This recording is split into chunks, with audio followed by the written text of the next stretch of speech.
भाई हदीस ज़हन में रखिएगा, बहुत अहम बातें आपसे कर रहा हूं।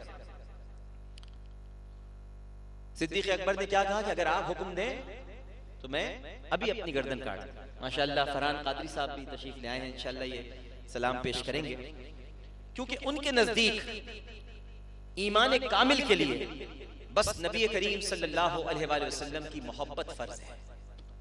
किसके नजदीक? अबू बकर के नजदीक। ईमान कामिल के लिए नबी करीम सल्लल्लाहु अलैहि वसल्लम की मोहब्बत फर्ज है। तो फिर नतीजा ये निकला कि हम पर सरकार सल्लल्लाहु अलैहि वसल्लम की मोहब्बत मुतलकन फर्ज है,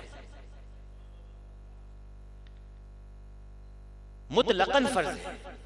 जिसमें रसूल की मोहब्बत मुतलकन ना हो वो मुतलकन मोमिन नहीं होगा, और जिस शख्स में कमाल मोहब्बत ना हो वो मोमिन कामिल नहीं होगा। सीधा सा फलसफा है। देखें जी, बात जरा गाड़ी हो गई, लेकिन इतना जान लीजिए कि हम तो अपनी नमाज में क़िबले के मोहताज हैं, लेकिन वो इत्तिमाम नमाज के लिए क़िबले के मोहताज नहीं है। हक तो यह है कि क़िबला भी अपना क़िबला होने में आपका मोहताज है।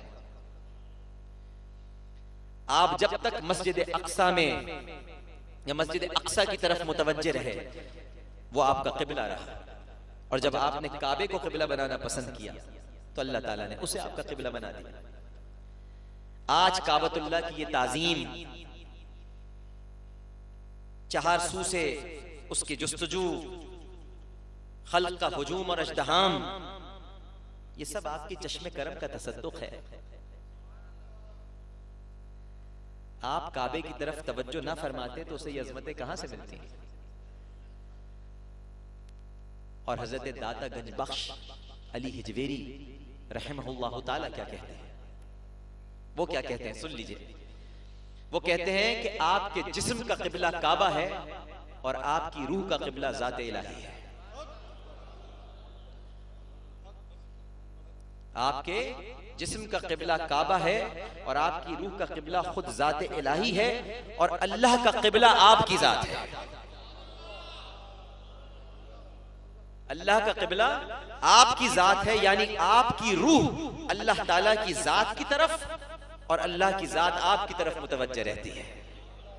कभी मुज़म्मिल कह के मुतवज्जे, कभी मुद्दस्सिर कह के मुतवज्जे, कभी ये कहकर कि रात रात भर इबादत न किया कर, तेरे पैर मुतवर्रम हो जाते हैं।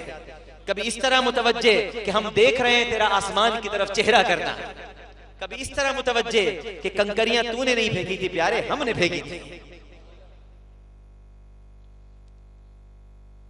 आप अपने रब के लिए हर वक्त सजदे में रहते हैं और आपका रब आपके सजदों को तकता रहता है।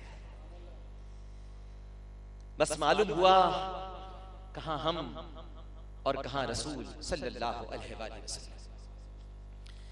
कोई हमें नमाज में सलाम कर दे तो उसकी नमाज गारत हो जाए, और हुजूर को सलाम किए बगैर नमाज ही मुकम्मल नहीं होती। सीधी सी बात है। हम किसी नमाजी को हालत नमाज में बुलाएं तो ना जाना वाजिब।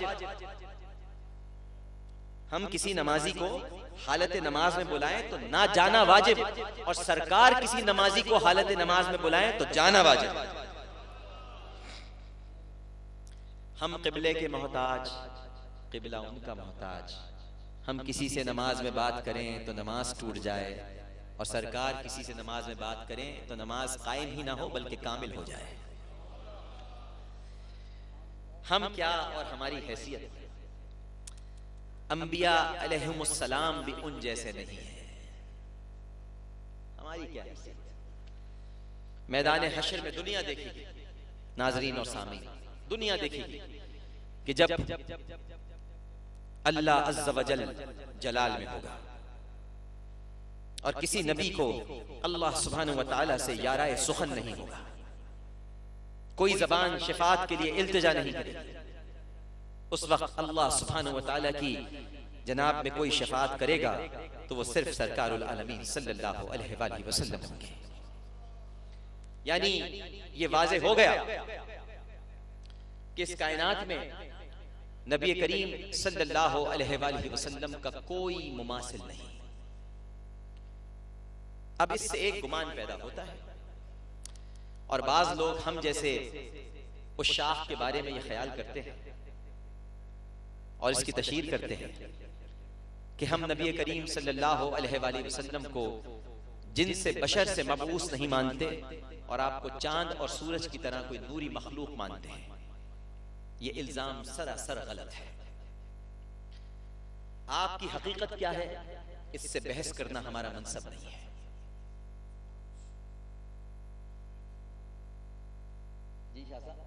आपकी हकीकत क्या है, इससे बहस करना हमारा मनसब नहीं है। हमें किसी चीज के बारे में जब यकीनी इल्म नहीं, किसी भी चीज के बारे में जब यकीनी इल्म नहीं कि उसकी हकीकत क्या है, तो नबी की हकीकत कैसे जान सकते हैं? क्योंकि कुरान करीम से कतियत के साथ जो मौजूद है और जो मालूम है वो ये कि आप नौए इंसान से मबूस हुए और आप इंसान कामिल और अफजलुल बशर हैं। लेकिन बाज मौके पर आपसे हिस्सी नूर का भी ज़हूर हुआ, जैसे कि रिवायात में आता है कि जब आप कलाम करते थे तो आपके दंदाने मुबारक से नूर फूटता था। तो कहा जा सकता है कि जिस तरह हजरत मूसा अलैहिस्सलातु वस्सलाम यदे बैदा रखने के बावजूद बशर थे, तो आप के दंदाने मुबारक से अगर नूर की कैफियत जाहिर हो गई तो वह आपके बशर होने के खिलाफ नहीं है, या यूं कहा जाए तो ज्यादा मुनासिब होगा कि आपकी नूरानियत आपके बशर होने के खिलाफ नहीं है। आपकी नूरानियत आपके बशर होने के खिलाफ नहीं है। मेरे सरकार सल्लल्लाहु अलैहि वसल्लम में, उनकी हस्ती में, उनकी अजीमुल मर्तबत हस्ती में वो तमाम अज्जाए कशिश मौजूद हैं जिनके सबब सिर्फ उन्हीं से मोहब्बत की जा सकती है। मेरे मालिक मुख्तार, हमारे मालिक मुख्तार यानी हमारे परवरदिगार ने अपनी इस नादिरो नायाब तख्लीक में कोई कमी ही नहीं छोड़ी, कोई कमी ही नहीं छोड़ी कि मुबादा कोई मुनकिरे मोहब्बत और इताअत न हो जाए। और फिर इसके बावजूद भी जो मुनकिर हुए वो कायनात के मालिक के नजदीक सिर्फ काफिर हुए।